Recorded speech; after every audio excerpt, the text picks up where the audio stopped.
Hey everyone, welcome to this week's Rhythmic Inspiration. I'm Jane Cormack and I am in the Netherlands.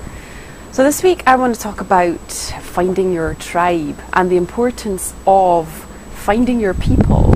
And by your tribe and your people, I mean the people that you resonate the most deeply with, the people that love doing what you love, like-minded people, people that are on the same journey as you, on a similar journey. And how important it is for us to connect with those people. So I'm going to tell you a story. I'm going to share a story to something that reminded me of this last week, and it happened to me last week. So I was up north visiting my friend Mariella, who I have done the Feminine Art of Listening collaborations with, and she lives in the north of Holland, so I went to stay with her for a few days. And one morning I decided to go out for a walk in nature by myself.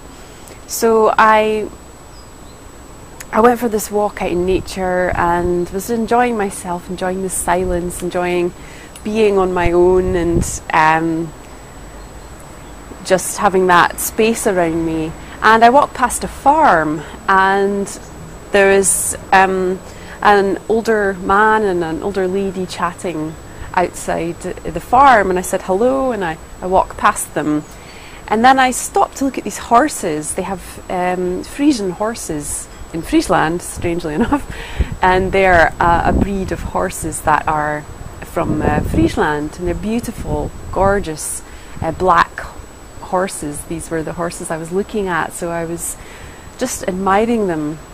And the man that I had said hi to approached me and said something in Dutch. Obviously I don't understand Dutch, so I said I don't understand Dutch. And he said, "Oh, where are you from?" And I said, "I'm from Scotland." And he started telling me the history of languages, and he said he spoke Russian and Swedish and Danish and Norwegian and English and German and Dutch.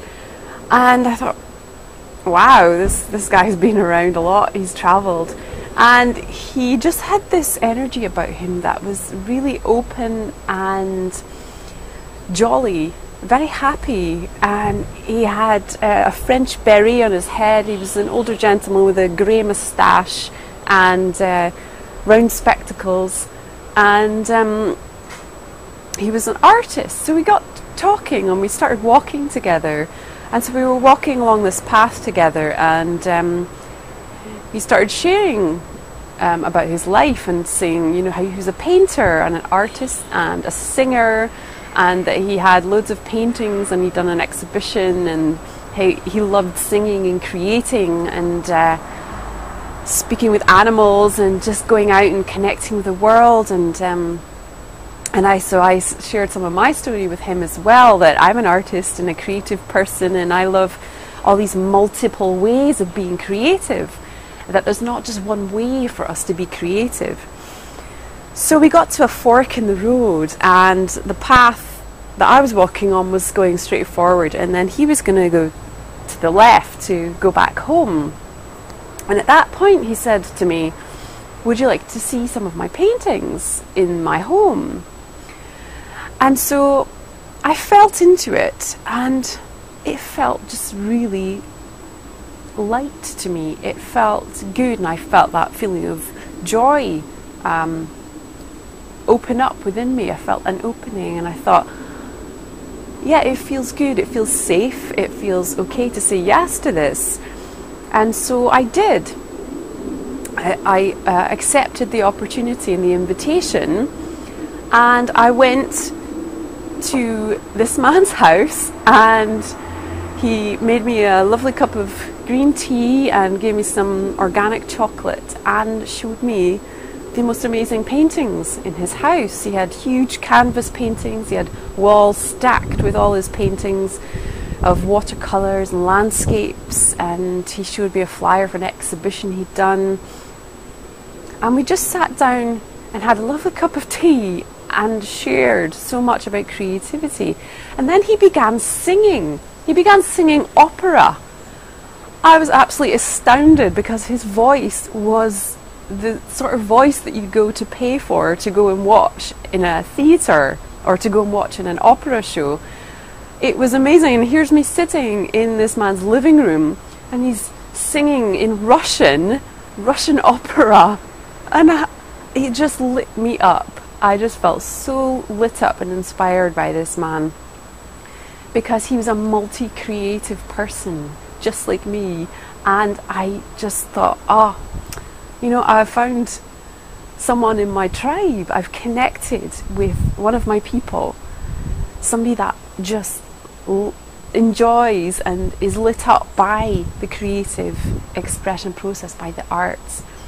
And we sat there I was there for almost 2 hours, and we shared so much about spirituality, about energy, about animal communication, about travels and living around the world, which we've both done, and about also how we can feel disconnected by being one person and not feeling like we've got our tribe around us or our people around us.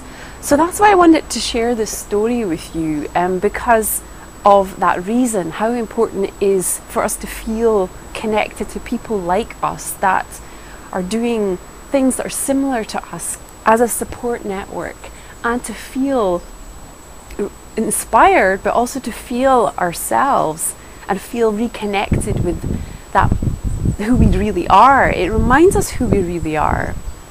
And so we exchanged email addresses, we said goodbye, and I said, well, next time I'm visiting my friend Mariella, I'll pop by and we'll have another cup of tea and another chat.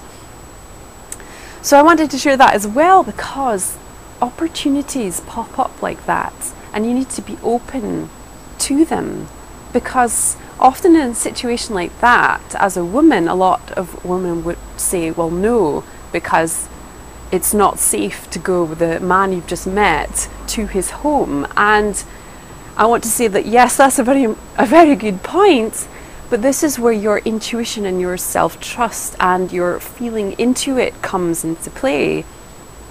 And in that moment, I tuned into myself and felt, well, does this feel safe? Does this feel okay? Does it feel expansive? Does it feel joyful? And I trusted my instinct. So the important thing is to trust that, and I trusted it. And it led me to the most enlightening and wonderful morning that I've had in a long time. It was fantastic.